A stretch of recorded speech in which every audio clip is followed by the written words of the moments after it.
was Jesus for the 3 days, his death and before or after his death and resurrection? Between his death and resurrection. ప్రభు అయిన యేసుక్రీస్తు వారు ఆయన తన మరణానికి పునరుద్ధానానికి మధ్యలో ఈ 3 దినాలు ఎక్కడ ఉన్నారు? Okay. Now, when we look at Jesus, the person of Jesus, యేసు ప్రభు అనే వ్యక్తిని మనం చూచినప్పుడు he is unique because he has 2 natures. ఆయన 2 స్వభావములు కలిగినటువంటి వాడుగా తనలో ఆయన ఉన్నాడు. We all have one nature, which is human nature.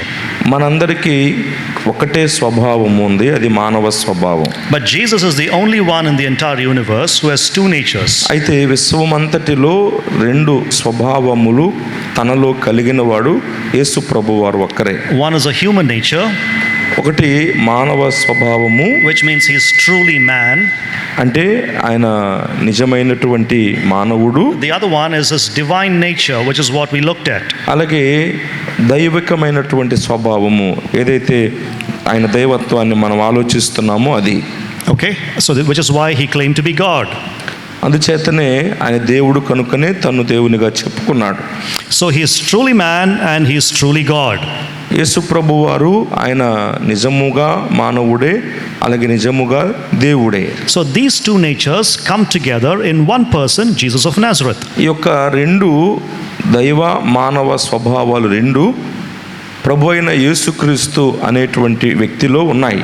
So he can act like a man because he's a man. మానవుడు కనుక ఆయన మానవునిగా వ్యవహరించేవాడుగా ఉంటాడు. And he does the things of God because he has divine nature. He is truly God. ఆయన నిజముగా దేవుడు కనుక దేవుడు చేయగలిగినటువంటి కార్యాలను ఆయన చేసేవాడుగా ఉంటాడు. And because he is truly human, Jesus died. ఆయన నిజమైనటువంటి మానవుడుగా ఉన్నాడు కనుకనే యేసు ప్రభువారు చనిపోయాడు. Okay, and because he is truly man, he also has a soul.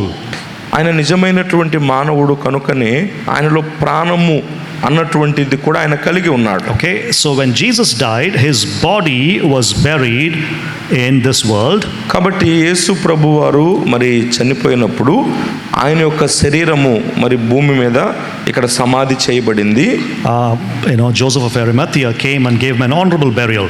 అరిమథ యోసేపు వచ్చి యేసు దేహాన్ని తీసుకుని వెళ్ళి ఘనమైన రీతిగా ఆయన తన సమాధిలో ప్రభు దేహాన్ని ఉంచాడు. But his soul or spirit, where do you think it was? అయితే ఆయన యొక్క ఆత్మ ఉన్నదే, అది ఎక్కడ ఉన్నది? Where do you think it was? అది ఎక్కడ ఉందని మీరు అనుకుంటున్నారు? Now there is an interpretation that says that his soul actually went to Hades and preached. I don't believe it is the right interpretation in the context. అంటే పాతాళమునకు హేడెస్కు వెళ్ళి అక్కడ సువార్త ప్రకటించింది ఆయన ఆత్మ అని చెప్తున్నారు. మరి దాన్ని అయితే నేను విశ్వసించడం లేదు. Now there were some early church fathers who interpreted it that way. ఆ విధంగా మరి వ్యాఖ్యానించేటువంటి వారు కొందరు ఉన్నారు. But I don't believe that interpretation. అయితే ఆ యొక్క వివరణను నేను విశ్వసించడం లేదు. So he committed his spirit to God. Into your hands I commit my spirit. తండ్రి నీ చేతికి నా ఆత్మను అప్పగించుకుంటున్నానని తండ్రికి తన ఆత్మను అప్పగించుకున్నాడు. And early Sunday morning, before the women followers came to the tomb, his spirit came back into this body that was laying there, and then he was raised from the dead. సిద్ధపడి ఉన్నటువంటి ఆ స్త్రీలు సమాధి దగ్గరకు రాక మునిపే మరి ప్రభు అయిన యేసుక్రీస్తు వారి యొక్క ఆత్మ సమాధిలో ఉన్న ఆయన దేహంలోనికి ప్రవేశించింది. ఆయన పునరుద్ధానుడుగా తిరిగి లేచాడు. But he was raised with a glorified body, of course. ఆయన మహిమ శరీరము గలవాడుగా ఆయన తిరిగి లేపబడ్డాడు. So that is the answer to the question. కాబట్టి ఈ యొక్క ప్రశ్నకు సమాధానము అదే. What is the blasphemy of the holy spirit? There is another question also, the same question. అదే విధమైనటువంటి ప్రశ్నే మరి పరిశుద్ధాత్మకు విరోధముగా చేయు దోషణ అనేటువంటి ప్రశ్న ఉంది. In this question asks about Matthew 12:31 and 32. మత్తయి సువార్త 12వ అధ్యాయము 31-32 వచనాల ప్రకారంగా ప్రశ్న ఉన్నది. When you read Matthew 12, 12వ అధ్యాయము మత్తయి సువార్త మీరు దయచేసి చూడండి. you see Jesus casting out demons. అక్కడ యేసు ప్రభువారు దయ్యములను వెళ్ళగొట్టడాన్ని మనం చూడగలుగుతాం. And then they said, the people said, అప్పుడు అక్కడ Pharisees said, అక్కడ ఉన్నటువంటి పరిసయ్యులు అంటారు, Matthew 12:24, మత్తయి సువార్త 12వ అధ్యాయం 24వ వచనంలో, they are casting out Beelzebub with the chief of Beelzebub. ఆ బెయల్జెబూలు అధిపతి వలన ఈయన ఈ దయ్యములను వెళ్ళగొట్టుచున్నాడు అని అంటారు. With the chief of demons he is casting out demons. అంటే దయ్యముల అధిపతి అయిన వాని వలన దయ్యములను వెళ్ళగొట్టుచున్నాడు. Then Jesus said, how can that happen? అప్పుడు యేసు ప్రభువారు అంటాడు, అసలు అది ఎట్లా జరుగుతుంది? How can a demon cast out a demon? ఒక దయ్యము ఇంకొక దయ్యాన్ని ఎందుకు వెళ్ళగొడుతుంది? If a country fights against its own kingdom, that doesn't make sense. ఒక దేశము తనకు విరోధముగా లేచుట అనేటువంటిది అది జరిగేటువంటిది కాదు, ఆలోచన సరికాదు. So these people knew that Jesus was casting out demons by divine power. దైవికమైనటువంటి శక్తి అధికారము చేత ప్రభు అయిన యేసుక్రీస్తు వారు దయ్యములను వెళ్ళగొట్టుచున్నాడు అన్న సంగతి ఆ పరిసయ్యులకు తెలుసు. Because Satan will never work against Satan. ఎందుచేతంటే సాతాను ఎప్పుడు తనకు వ్యతిరేకంగా తాను పని చేయడు. In verse 28 Jesus says, 28వ వచనంలో యేసు ప్రభు వారు అంటాడు, if I am casting out by the Holy Spirit, then the kingdom of God is come to you. నేను పరిశుద్ధాత్మ శక్తి చేత మరి దయ్యములను వెళ్ళగొట్టిన ఎడల అప్పుడే దేవుని రాజ్యము మీ యొద్దకు వస్తుంది అంటారు. So I am not casting out by demon, I am casting out by the Holy Spirit. అందుచేత నేను దయ్యముల అధిపతి శక్తి వలన దయ్యములను వెళ్ళగొట్టడం లేదు, పరిశుద్ధాత్మ శక్తి వలన దయ్యములను వెళ్ళగొట్టుచున్నాను అంటాడు ప్రభు. Any sensible man can understand that it is by God only demon can be cast out. ఏ కనీస జ్ఞానము సరైన ఆలోచన కలిగిన వ్యక్తి అయినా గ్రహిస్తాడు, కేవలము దేవుడు మాత్రమే దయ్యములను వెళ్ళగొట్టేవాడుగా ఉంటాడు. These people also could understand that. ఈ మాట అన్న ప్రజలకు కూడా తెలుసు, వాళ్ళకి అర్థమైంది. But if they acknowledge that Jesus is casting out by divine power, then they will have to accept Jesus. వారు దేవుని శక్తి చేత దేవుని అధికారంతో యేసు ప్రభు వారు దయ్యములను వెళ్ళగొడుతున్నాడని ఒప్పుకుంటే వాళ్ళు యేసయ్యను కూడా ఒప్పుకోవాల్సిన పరిస్థితి. So deliberately though they knew that Jesus was casting out by the power of the Holy Spirit, they deliberately say no, he is casting out by demon. పరిశుద్ధాత్మ శక్తి వలన యేసు ప్రభు వారు దయ్యములను వెళ్ళగొడుతున్నాడన్న సంగతి వారికి స్పష్టంగా తెలిసినప్పటికీ ఉద్దేశపూర్వకంగానే యేసయ్య దైవిక అధికారాన్ని ఒప్పుకోవడం ఇష్టం లేక మాట అయితే అంటున్నారు, నువ్వు దయ్యముల అధిపతి వల్ల వెళ్ళగొడుతున్నావని. Then Jesus said about blasphemy against the Holy Spirit. అప్పుడు ఆ సందర్భములో పరిశుద్ధాత్మకు విరోధముగా చేయు దోషణను గురించి యేసు ప్రభు వారు అక్కడ మాట్లాడుతున్నాడు. So when you know that the Spirit of God is working, అంటే దేవుని ఆత్మ పనిచేస్తున్నాడు అన్న సంగతి మనము ఎరిగి ఉండినప్పటికీ కూడా, and you deliberately stand against the work of the Holy Spirit, నువ్వు ఉద్దేశపూర్వకంగా పరిశుద్ధాత్మకు వ్యతిరేకంగా ఎదిరించి నువ్వు నిలబడితే, that is blasphemy against the Holy Spirit. పరిశుద్ధాత్మకు విరోధముగా మరి దేవదూషణ చేయుట అంటే అదే. And that will not be forgiven.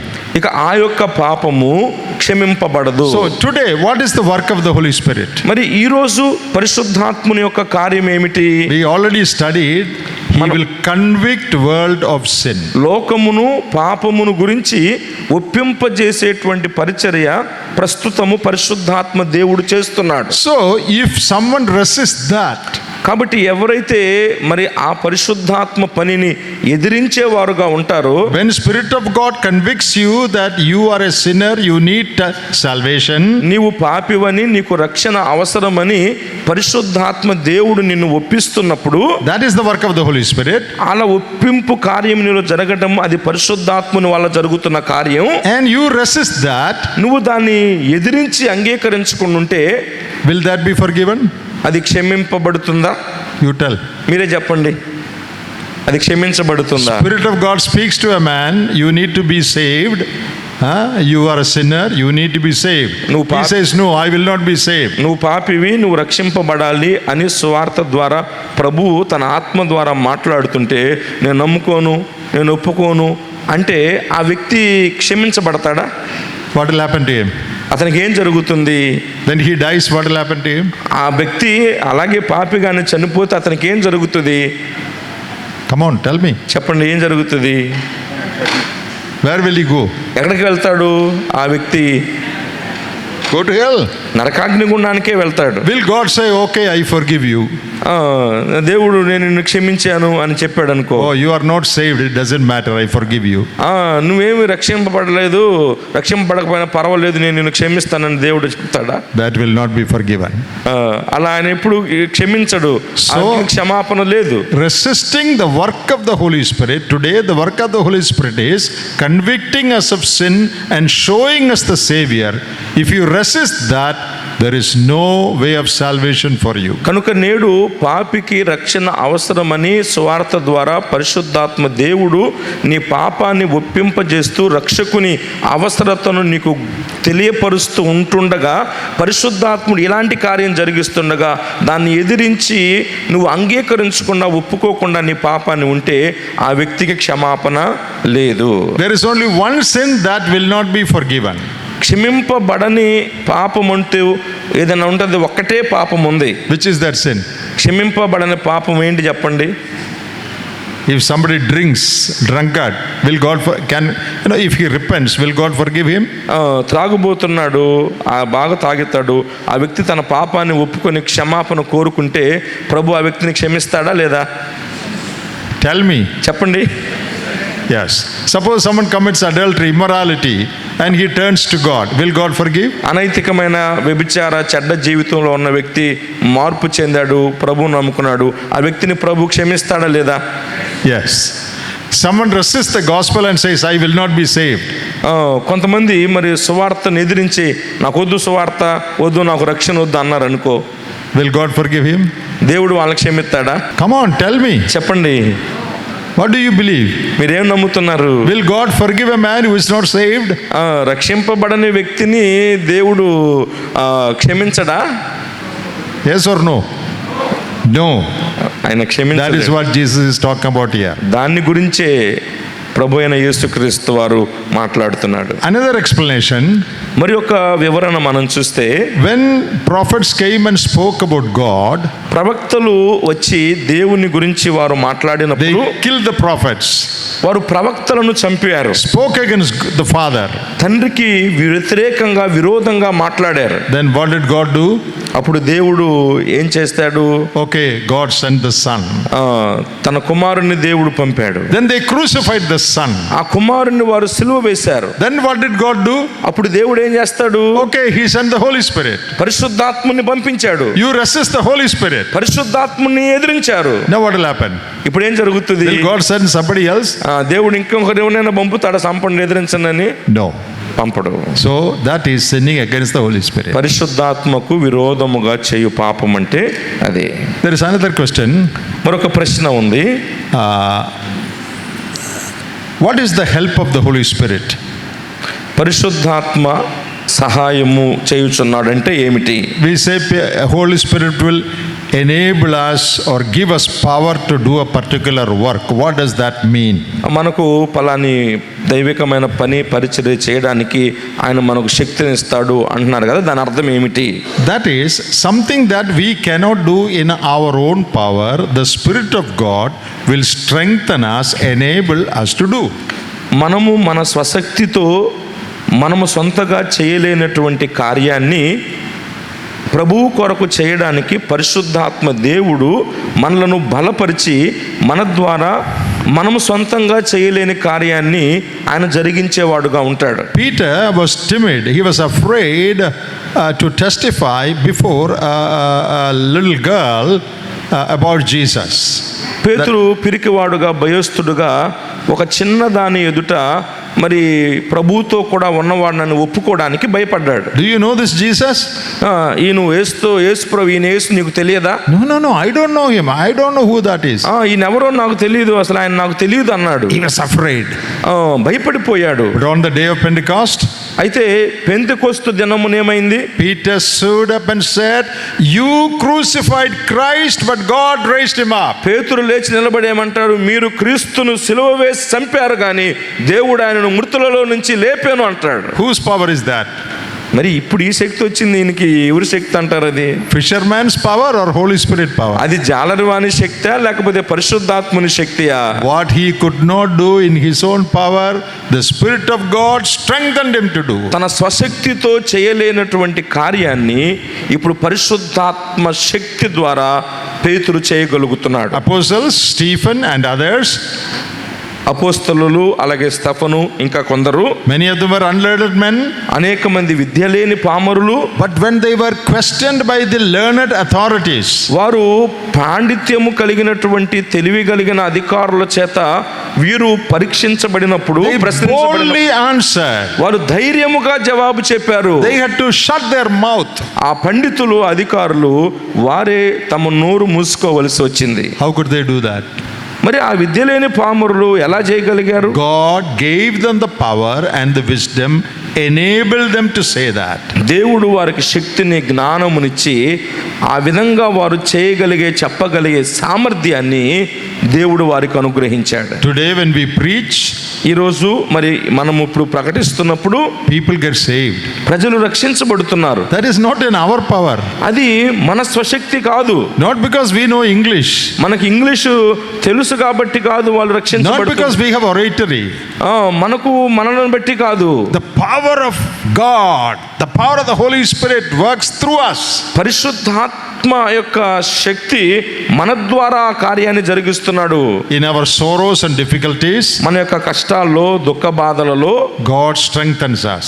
దేవుడు మనలను బలపరుస్తాడు. We are able to overcome that sorrow. మనము ఆ యొక్క దుఃఖాలను, బాధలను జయించగలుగుతాం. We are able to boldly stand against enemies.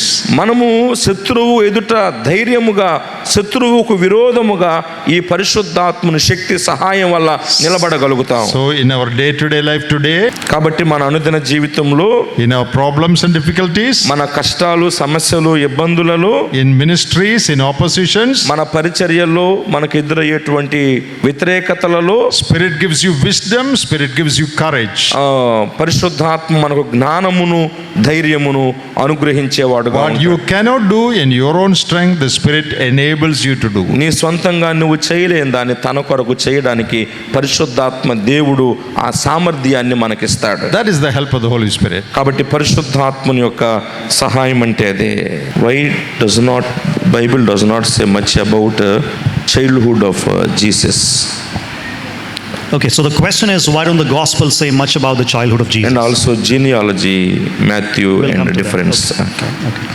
So why don't the Gospels say much about the childhood of Jesus? యేసు ప్రభు వారి యొక్క బాల్యమును గురించి సువార్తలో ఎందుకు ఎక్కువగా చెప్పబడలేదు? We saw in the first session yesterday నిన్న మొదటి తరగతిలో మనం గమనించాము, that each gospel writer had a purpose for writing his gospel. ప్రతి సువార్తికుడు కూడా తన సువార్త వ్రాయడానికి ఒక ప్రత్యేకమైన ఉద్దేశాన్ని, ఆలోచన కలిగి ఉన్నాడు. And he was writing the gospel by looking at Jesus from a particular perspective.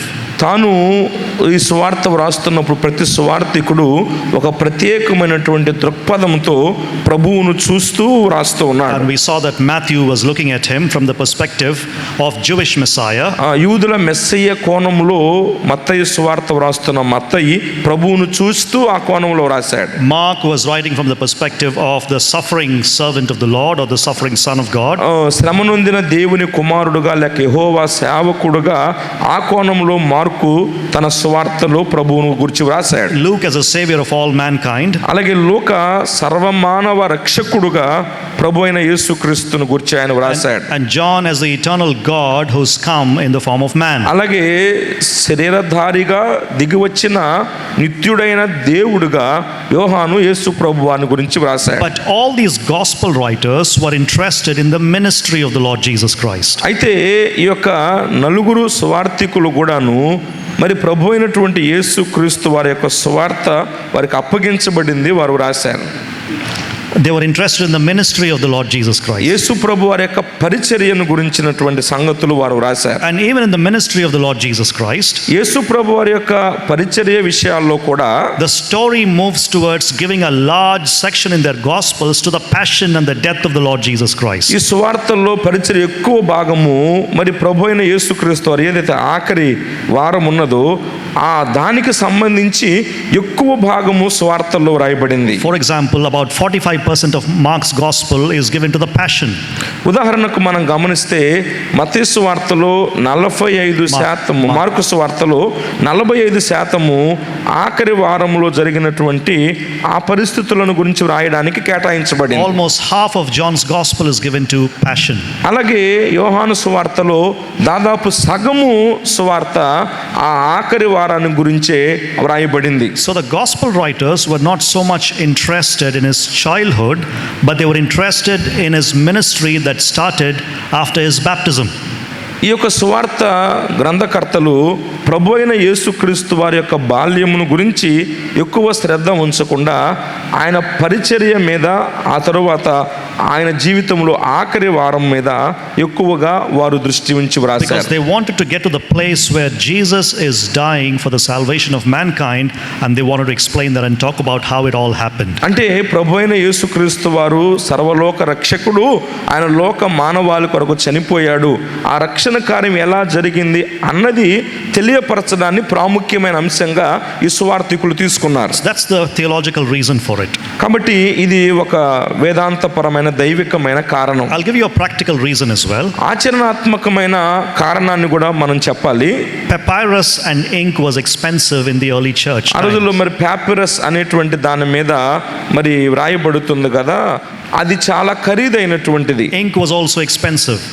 దానికి చాలా ఖరీదు పెట్టవలసింది, ఖర్చుతో కూడింది. And the early church did not have a whole lot of money to spend on a lot of papyrus. అందుచేత ఇంత ఈ యొక్క papyrus అనేటువంటి ఈ యొక్క కాగితపు చుట్టలు కొని అన్ని కూడా రాయడానికి అంత సొమ్ము ఆది క్రైస్తవ సంఘము దగ్గర లేదు. So in God's sovereignty they had to carefully choose what they wanted to write as the gospels, and they give a good part of it to the death and the resurrection of the Lord Jesus. అందుచేతనే ప్రభువు జీవితంలో ప్రాముఖ్యమైనటువంటి సంగతులను క్లుప్తముగా వారు వ్రాస్తూ యేసుక్రీస్తు ప్రభు యొక్క పరిచర్య, ఆయన మరణము, ఆయన పునరుద్ధానములను గురించి వారు అధికంగా రాశారు. Okay? Genealogies difference between Matthew and Luke. Oh man, okay. Now, yes, there is difference in genealogies, and we need to admit that. అవును, రెండు సువార్తలలో ఉన్న వంశావళుల మధ్య వ్యత్యాసం ఉంది, మనం అంగీకరించాలి. When you look at the genealogies carefully, మనము ఆ రెండు వంశావళులను కానీ జాగ్రత్తగా గమనిస్తే from Abraham to David in both Matthew and Luke there is commonality. Abraham నుంచి దావీదు వరకు కూడా మత్తయి వంశావళిలో అలాగే లూకా వంశావళిలో ఒకే విధంగా ఉన్నాయి. Okay, so Abraham to David, the names are all the same. Abraham మొదలుకొని దావీదు వరకు చెప్పబడిన మత్తయి వంశావళి, లూకా వంశావళి ఒకే విధంగా ఉంది. But the difference comes from David to Joseph. దావీదు మొదలుకొని యోసేపు వరకు చెప్పబడిన ఈ వ్యక్తుల మధ్యలోనే ఈ రెండు వంశావళులలో వ్యత్యాసం ఉంది. So here is a difference. ఇక్కడ వ్యత్యాసం ఉంది. In the Gospel of Matthew, మత్తయి సువార్తలో after David, Matthew mentions Solomon, he traces the royal line through Joseph. దావీదు తరువాత సొలొమోను పేరును ప్రస్తావిస్తాడు. ఆ విధంగా మరి రాచరికపు వంశావళి ఒక తీసుకొస్తూ ఉన్నాడు మత్తయి. And through Joseph, Jesus is born in the genealogy. అంటే దావీదు, సొలొమోను, ఇలాగూ యోసేపు, ఇది రాజరిక వంశావళి మత్తయి రాస్తూ వచ్చాడు. On the other hand, Luke is after David, he is mentioning Nathan, another son of David. అయితే లూకా తన వంశావళిలో దావీదు తరువాత సొలొమోను కాకుండా నాతాన్ అనే మరొక దావీదు కుమారుని పేరు ప్రస్తావించాడు. And then it comes through Joseph to Jesus Christ. ఆ తరువాత మరి యేసు ప్రభు వారి దగ్గరికి వస్తాడు. Which means he is actually tracing the bloodline. అంటే ఇక్కడ రక్త వంశమును తీసుకొస్తూ వచ్చాడు, రక్త బంధాన్ని చెప్తూ వచ్చాడు. Okay, so that is the difference in genealogies. అందువల్ల ఈ రెండు వంశావళుల్లో ఉన్నటువంటిది uncle here in Acts 8:14 and 15. Acts 8:14 to 18. They are particularly praying for the Holy Spirit. The question is about Acts 8:14, 15. అపోస్తుల కార్యముల గ్రంథం 8వ అధ్యాయము 14, 15 నుండి దాదాపు 18 వరకు ఉన్న వచనాల్లో పరిశుద్ధాత్మ కొరకు ప్రార్థన చేశారు కదా. And then we read that Peter and John were sent and they prayed for the Holy Spirit and Holy Spirit came on them. అక్కడ మనము పేతురు, యోహానులు మరి ప్రార్థన చేసినప్పుడు పరిశుద్ధాత్ముడు వారి మీదికి దిగి వచ్చాడు అని అక్కడ రాయబడింది. In the morning Bible study we said that we receive the Holy Spirit the moment we are saved. మనము రక్షింపబడిన తక్షణమే పరిశుద్ధాత్మను మనము పొంది ఉన్నామని ఉదయకాలం వాక్య కూడికలో మనం చెప్పుకున్నాం. But then why here specially it was prayed for and they received the Holy Spirit? అయితే ఇక్కడ ప్రత్యేకంగా పరిశుద్ధాత్మని కొరకు ప్రార్థించడము అలాగే వారు పొందుకోవడం అన్నది ఎందుకు జరిగింది? There is a special reason. దానికి ఒక ప్రత్యేకమైనటువంటి కారణం ఉంది. This is not normal. ఇది సాధారణమైనటువంటి ఇది కాదు. See, Jews and Samaritans were enemies. యూదులు సమరయులు వారు శత్రువులు. You read that in John chapter 4. యోహాను సువార్త 4వ అధ్యాయంలో దాన్ని మనం చూస్తాం. Jesus passed through Samaria, which is a very strange thing. యేసు ప్రభు సమరయ గుండా వెళ్తున్నాడంటే అది చాలా అరుదైనటువంటి సంఘటన అన్నమాట. There it is written they had no connection one with another. అక్కడ మనం గమనిస్తాము ఆ యూదులు సమరయులు వారు ఒకరితో ఒకరు సాంగత్యము చెయ్యరు అని మనం చూస్తాం. So far all those who were saved were Jews. కాబట్టి అప్పటి వరకు కూడా ఆ 8వ అధ్యాయం వరకు కూడా రక్షింపబడినటువంటి వారందరూ యూదులైనటువంటి వారుగా ఉన్నారు. Only in chapter 10 of Acts Gentiles are saved. అపోస్తుల కార్యములో 10వ అధ్యాయం నుండే అన్యజనులు రక్షించబడ్డం అన్నటువంటిది జరుగుతుంది. Here some Samaritans received the word. ఇక్కడ మనము చూసినప్పుడు కొంతమంది సమరయులు వాక్యమును అంగీకరించారు. That is verse 14. అదే 14వ వచనంలో మనం చూస్తాం. But that is not acceptable to Jews. అయితే అది యూదులకు అంగీకారమైనటువంటి సంగతిగా లేదు. If the Samaritans come and tell the Jews, we also accepted God, we also got Holy Spirit, we are also your brethren, they will say you get out. సమరయులు వచ్చి యూదుల దగ్గరికి, విశ్వాసులైన యూదుల దగ్గర, అయ్యా మేము కూడా మీలాగా యేసు ప్రభువును నమ్ముకున్నాము, మీకు వచ్చినట్టే పరిశుద్ధాత్మ దేవుడు కూడా మా హృదయంలోకి వచ్చాడు, ఇక మీరు మేము సహోదరులమి, మనమంతా ఒకటని సమరయులు యూదులతో చెప్పారనుకో, వాడిని బయటకు అంటారు ముందు యూదులు. Many of them thought salvation is only for Jews. ఎందుచేతనంటే యూదులలో అనేక మంది రక్షణ కేవలము యూదులలో నుండే కాదు, యూదుల కొరకే అని వారు నమ్ముతారు. If they say we received Holy Spirit like you received, they will not accept. సమరయులు వచ్చి అయ్యా మీరు పొందినట్టుగానే మేము కూడా ప్రభువును అంగీకరించి పరిశుద్ధాత్మను పొందామంటే యూదులలో నుంచి ప్రభువునందు విశ్వాసం ఉంచిన వారు ఒప్పుకోరు. So when the apostles in Jerusalem heard that the Samaritans had received the word, గమనించండి, అప్పుడు యెరూషలేములో ఉన్నటువంటి అపోస్తలులు సమరయులు కూడా ప్రభువునందు విశ్వాసం ఉంచారు అన్న సంగతి వారు విన్నారు. they sent Peter and John. వారు అపోస్తలులైన పేతురు, యోహానులను సమరయుల దగ్గరికి పంపారు. And they prayed for the Holy Spirit. అప్పుడు వారు అక్కడ పరిశుద్ధాత్ముని కొరకు ప్రార్థన చేశారు. And Holy Spirit came on them. అప్పుడు పరిశుద్ధాత్ముడు ఆ సమరయులు వారి మీదకి దిగి వచ్చాడు. Now nobody can dispute.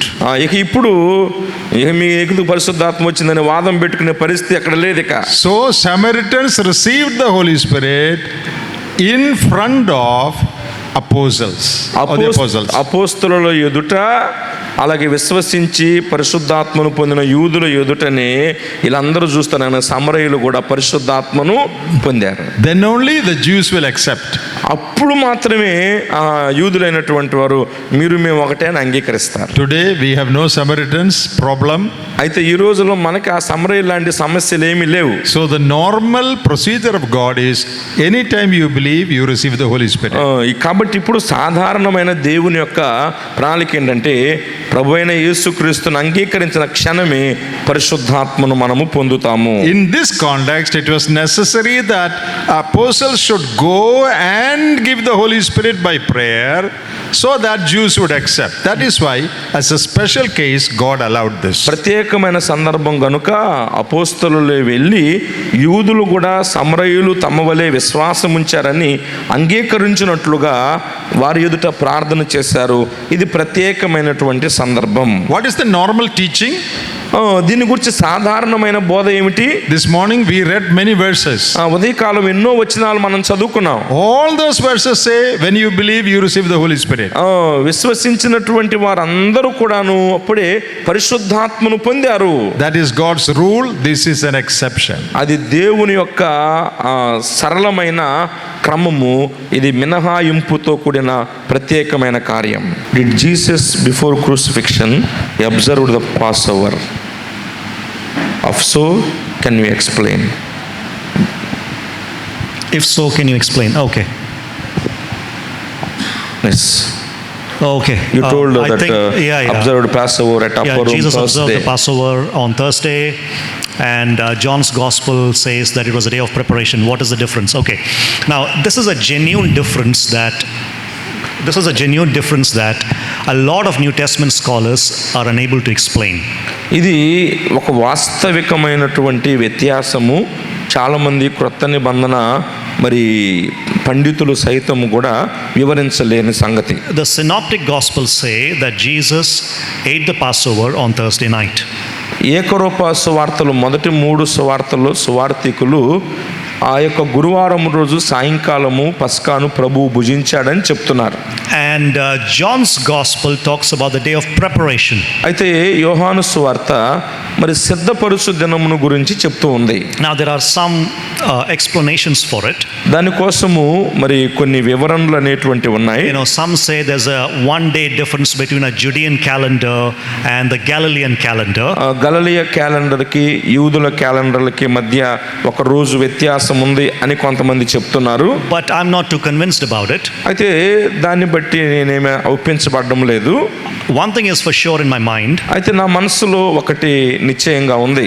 All the Gospels are inerrant word of God. There is no error in them. ఏ యొక్క లోపము దోషము లేనటువంటి దైవ ప్రేరేపితమైన లేఖన భాగాలే 3 సువార్తలు కూడా.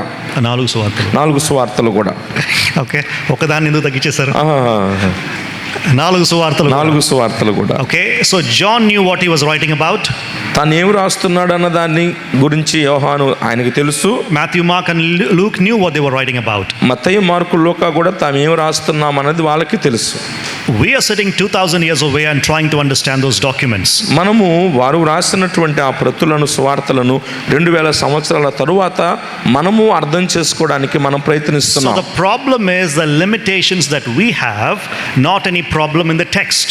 మనకు ఆ యొక్క పరిమితులు అనేటువంటివి మనము అర్థం చేసుకోవడంలోనే మరి ఉన్నాయి, కానీ ఆ యొక్క వాక్య భాగంలో ఆ పరిమితులు లేవు. So I'll give you a general understanding and here is what I think it is. నేను దీని గురించి ఆలోచిస్తున్నాను, ఒక సాధారణమైనటువంటి అవగాహన మీకు తెలియపరుస్తాను. I think the Synoptic Gospels use the word Passover definitively, which means that it is the exact day when the Passover happened.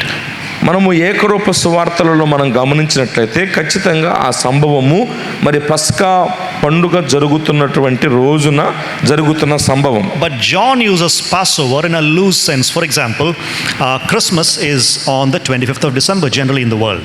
అయితే మనము యోహాను మనం గమనిస్తే కొంచెం అంత పట్టింపు లేని విధముగా డిసెంబర్ 25వ తేదీ మనం క్రిస్మస్ జరుపుకుంటాం. Usually in the world.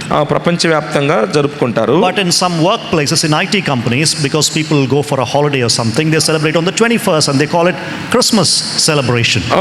కొంతమంది సెలవులకు వెళ్ళేవారు, ఉద్యోగాలు సెలవు లేని వారు ఊర్లకు వెళ్ళేవాళ్ళు కొంచెం ముందుగా జరుపుకుంటారు, దాన్ని కూడా క్రిస్మస్ వేడుక అంటారు. So John, I think, is using that word Passover in a loose sense to talk about the week.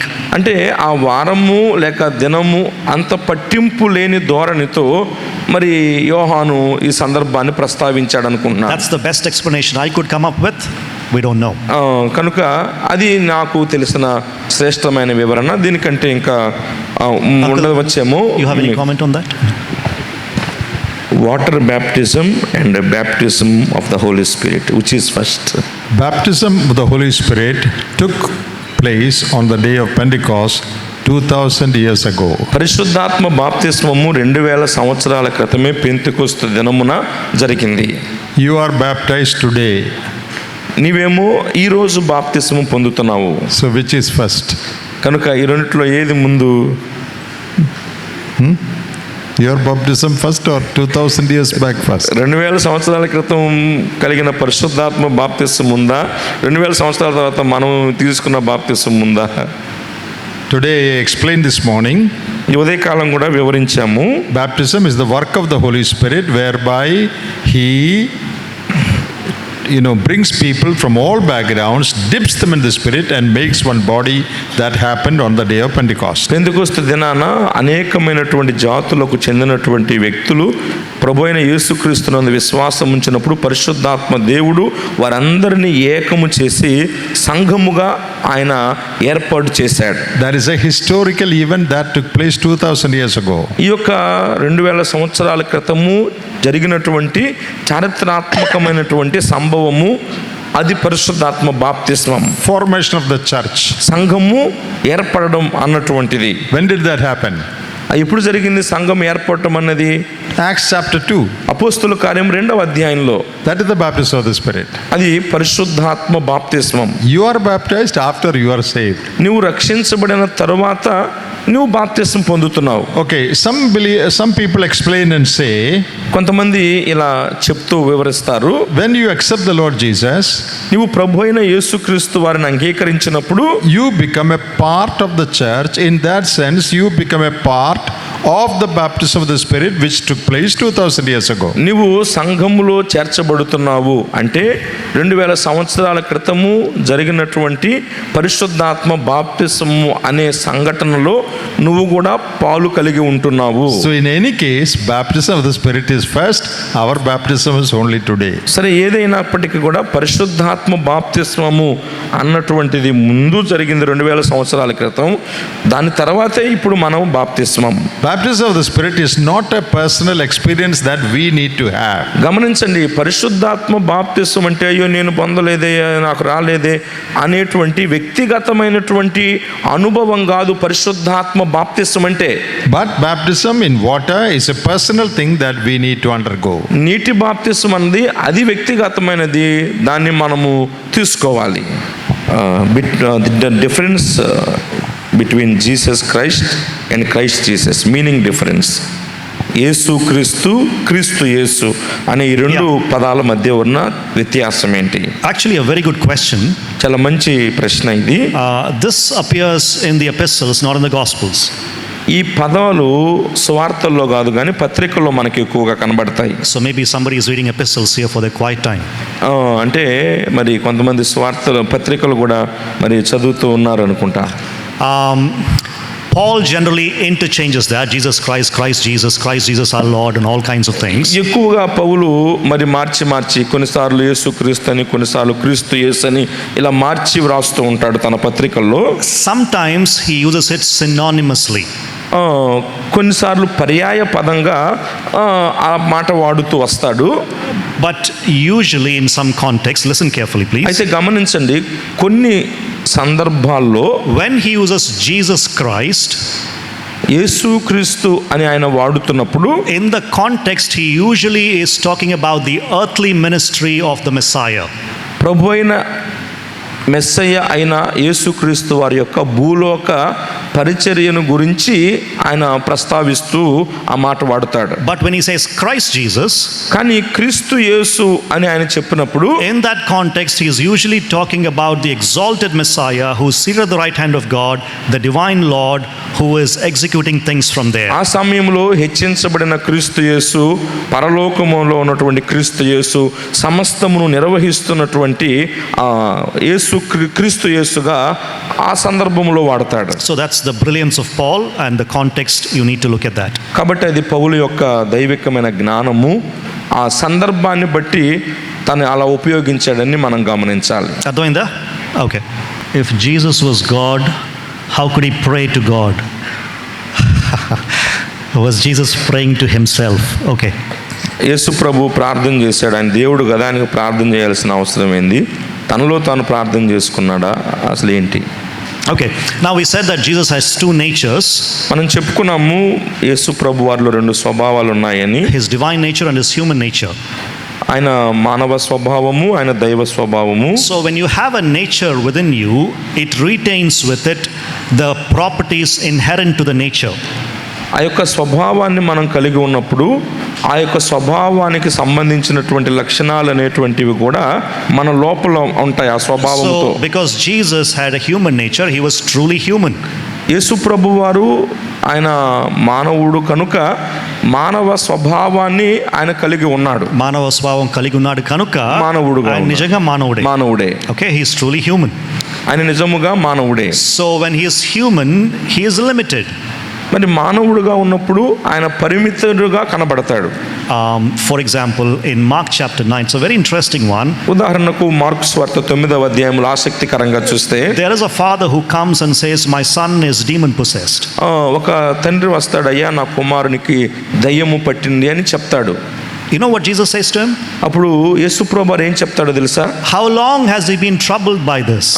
ఇలాగూ ఎంత కాలం నుంచి ఇలాగూ నీ కుమారుడు బాధపడుతున్నాడు అని అడుగుతాడు ప్రభు. It's a genuine question. అది ఒక వాస్తవికమైన నిజమైన ప్రశ్నే. Jesus wanted to know how long. ఎంతకాలంగా ఆ కుమారుడు ఆ వ్యాధితో బాధపడుతున్నాడని తెలుసుకోవడానికి ప్రభు అడిగిన ప్రశ్న. So in the same way as a human, Jesus prayed to the Father. ఆ విధంగానే మానవుడుగా శరీరధారిగా ఆయన తండ్రికి ప్రార్థన చేసి ఉన్నాడు. Now in the doctrine of the Trinity, మనము మరి నిత్యత్వమును గూర్చినటువంటి ఆ సిద్ధాంతంలో the Father, Son and the Holy Spirit, తండ్రి, కుమారుడు, పరిశుద్ధాత్ముడు, 3 persons, ముగ్గురు వ్యక్తులు, but one nature. కానీ వారిలో ఒకే స్వభావం, one nature, one essence. ఒకే సారం, వారి ముగ్గురులో ఉన్నదంతా ఒకటే. So when we say that Jesus is God, యేసు దేవుడు అని మనం చెప్తున్నప్పుడు we are saying that he shares the very nature of the Father, but he is not the same person as the Father. తండ్రి యొక్క స్వభావాన్ని ఆయన పంచుకుంటున్నాడే గాని ఆయన తండ్రి వంటి వాడుగా అక్కడ లేడు. ఆయనే తండ్రి కాదు. ఆయన తండ్రి కాదు. Okay, తండ్రి వంటి వాడుగా లేడు. So when he came as a human, he prayed to the Father. He wasn't praying to himself. అందుచేతనే ఆయన మానవుడుగా తండ్రికి ఆయన ప్రార్థన చేస్తూ ఉన్నాడు. And it's an example for us as well. If the Son of God should pray, we should also pray for our needs and for all of our dependence. శరీరధారి అయి ఉన్న దినములలో మరి మనుష్య కుమారుడుగా ఉన్నప్పుడు ప్రభువైన యేసుక్రీస్తు వారే ప్రార్థిస్తే మరి మనం కూడా మరి ప్రార్థన చేయవలసినటువంటి అవసరం ఉంది. When we grieve the Spirit of God, He remains or He leaves us. There is no question of the Holy Spirit leaving. పరిశుద్ధాత్ముడు విశ్వాసిని విడిచి వెళ్ళడం అన్నటువంటి ప్రశ్నే లేదు. We already said, Jesus already said that He comes to abide with you, in you forever. మీతో మీలో ఎల్లప్పుడూ ఉండుటకు పరిశుద్ధాత్ముని పంపిస్తానని యేసు ప్రభువారు స్పష్టంగా చెప్పారు. In the Old Testament, He came and He left Saul the king. పాత నిబంధనలో ప్రభు అయిన యేసు పరిశుద్ధాత్మ దేవుడు రాజైన సౌలు మీదకి దిగి వచ్చాడు, పరిశుద్ధాత్ముడు సౌలును విడిచి వెళ్ళాడని మనం చూస్తాం. That is why David prayed, take not thy Holy Spirit from me, in Psalm 51. అంతేకాదు 51వ కీర్తనలో నీ ఆత్మను నా యొద్ద నుండి తీసివేయకము అని దావీదు కూడా ప్రార్థన చేస్తాడు. But in the New Testament, the Spirit of God came to dwell with us, in us forever. He doesn't leave. అయితే కొత్త నిబంధన విశ్వాసులమైన మన విషయంలో మనలో మనతో ఎల్లప్పుడూ ఉండుటకు మరి పరిశుద్ధాత్మ దేవుడు మనలో నివసిస్తున్నాడు. He doesn't leave us. ఆయన మనలను ఎప్పుడు కూడా విడిచి వెళ్ళడు. వెళ్తే మనతో పాటే వెళ్తాడు. Finished? If he leaves, he took us also. Yeah, when He leaves this world, He will take us also. ఒకవేళ పరిశుద్ధాత్ముడు నీ భూమి మీద నుంచి వెళ్ళిపోతాడంటే మనల్ని తీసుకుని వెళ్ళిపోతాడు, మనల్ని వదిలిపెట్టాలి. That is at the rapture. అదెట్ట సంఘము కొనిపోబడేటువంటి ఆ సంభవంలో He doesn't leave us, He goes with us. ఆయన మనల్ని విడిచిపెట్టడు, ఆయన మనతో కూడా ఉంటాడు. Brother add something. When we ask a question like that, always remember this, please. ఇలాంటి ప్రశ్న అడిగేటప్పుడు మనం ఒక సంగతిని గమనించాలి. It is equivalent to asking the question, can we lose our salvation? పరిశుద్ధాత్మను విడిచి వెళ్తాడన్నటువంటి ఆ ప్రశ్న మన రక్షణ పోతుందా అన్నటువంటి ప్రశ్నతో సమానమైంది. Okay, because both of them are the promises of the new covenant. Forgiveness of sins, the gift of the Spirit, they are promises of the new covenant that will be with us until the day of our redemption. ఎందుచేతనంటే మరి రక్షింపబడుట, పరిశుద్ధాత్మను వరము పొందుట, ఇవన్నీ కూడా కొత్త నిబంధన విశ్వాసులమైన మనకు ఇవ్వబడినటువంటి వాగ్దానాలు. By laying hands, some receive the Holy Spirit, and also Jesus breathed over his disciples after his resurrection, John 21. So nowadays also by laying hands or by breathing somebody, they will receive the Holy Spirit. See, what is written in John's Gospel is something before the Acts of the Apostles. అక్కడ ఊది పరిశుద్ధాత్మను పొందండి ప్రభు యోహాను సువార్తలో చెప్పినటువంటి ఆ సంభవము మరి అపోస్తుల కార్యం 2వ అధ్యాయానికి ముందు జరిగినటువంటి సంఘటన. The Holy Spirit had not come at that time. ఇంకా అప్పటికి పరిశుద్ధాత్మ దేవుడు ఆయన దిగి రాలేదు. But today the Holy Spirit has come to dwell in the hearts of believers forever. అయితే ఇప్పుడు పరిశుద్ధాత్ముడు ఎల్లప్పుడూ విశ్వాసుల హృదయాలలో ఉండడానికి ఆయన దిగి వచ్చి ఉన్నాడు. So today there is no question of giving the Holy Spirit. కాబట్టి ఇప్పుడు పరిశుద్ధాత్ముని పొందడం అన్నటువంటి దాని గురించినటువంటి ప్రశ్న లేదు. And Acts 8:17 is in this question also. ఈ అపోస్తుల కార్యం 8:17 ఆ సందర్భంలో కూడా That I already answered. It was because of the special situation of Samaritans that Holy Spirit was given in a special way. Today those things are not there. Those who believe immediately they receive the Holy Spirit. కాబట్టి అక్కడ ప్రత్యేకమైనటువంటి సందర్భంలో సమరయుల విషయంలో అపోస్తలులు యోహాను పేతురు వచ్చారు. అక్కడ పరిశుద్ధాత్మ దేవుడు దిగి వచ్చాడు. అది వేరే సందర్భం. ఊదుట, చేతులు ఉంచుట ఇవన్నీ పెంతెకొస్తుకు ముందు జరిగినటువంటివి. The spirit of God is one,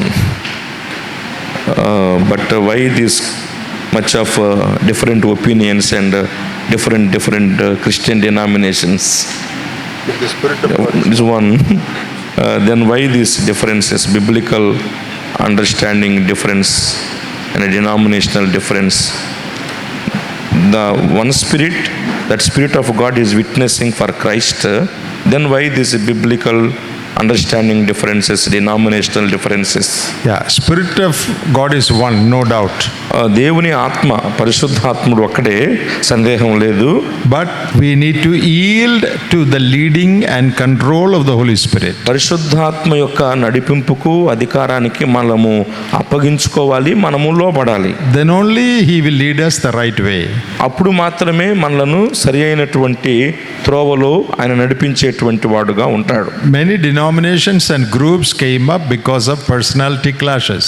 అనేకమైనటువంటి క్రైస్తవ శాఖలు, సంస్థలు, గుంపులు అనేటువంటివి వ్యక్తిగతమైనటువంటి విభేదాల కారణంగా ఏర్పడినటువంటివే. Some came up because they wanted to follow their own ideas. తమ యొక్క వచ్చినటువంటి తమ సొంత తలంపే సరి అయింది, దాన్నే మేము అనుసరించుకుంటాం అనే విధంగా కొందరు కొన్ని శాఖలను వారు ఏర్పరుచుకున్నారు. Some groups came up because of wrong interpretation and understanding of God's word. మరికొన్ని క్రైస్తవ శాఖలు దేవుని వాక్యాన్ని సరి అయిన రీతిగా అర్థం చేసుకోకపోవటం వల్ల వారికి అర్థమైన వివరణ సరి అయిందని కొన్ని శాఖలు అలా ఏర్పడ్డాయి. So the problem is not with the Spirit of God, the problem is with us who do not yield to him, who do not study or interpret God's word properly. కనుక పరిశుద్ధాత్మ దేవుడు ఒక్కడే, ఆయనలో ఏం సమస్య లేదు. కానీ పరిశుద్ధాత్మని యొక్క నడిపింపుకు, ఆత్మచేత సత్యవాక్యాన్ని సరిగ్గా విభజించే అనుభవానికి మనం అప్పగించుకోకపోవటం వల్లనే